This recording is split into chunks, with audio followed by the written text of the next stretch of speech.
Sasa hapo mnakula mnajikuta mnashiba na mnazidi kunenepa. Sasa ule wako sasa wewe usio unatoa maziwa. Toa maziwa. Sasa mbaya. Vipi? Ibla. Bwana, so ibla si nini ndugu yangu. Sikumbalizi sikuelewi salamba. Kwa nini? Wewe uko hapa na ng'ombe wako karibu na chumba changu.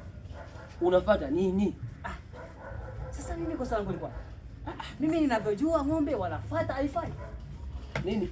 Wifi? Wifi, so wifi. Aha, kumbe unajua Kwa nini wanafuata wifi? Sasa nisikilize. Mimi bwana, juzi nimesikia majirani wanazungumza kwamba wifi ya jirani ina nguvu.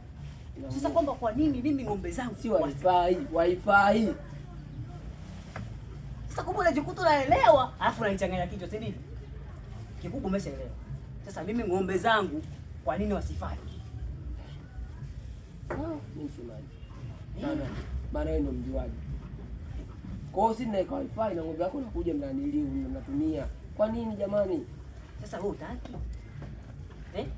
Wewe ng'ombe akifa hapo huwezi ukala nyama. Nyama wewe ndio kwa mchoro sio kunikamia hata nyama. Sasa fanya kitu.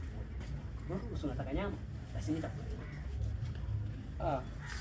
Mpenda ni nyama. Hapa cha ujinga masuala ya kupusi sitaki nyama yako kwa wewe ni. Utaki nyama? Nyama laini. Sitaki. Nyama yenye mafuta mengi. Salamba kwa nini shida basi. Wewe changanya uone. Mpenda ni nyama ndugu yangu.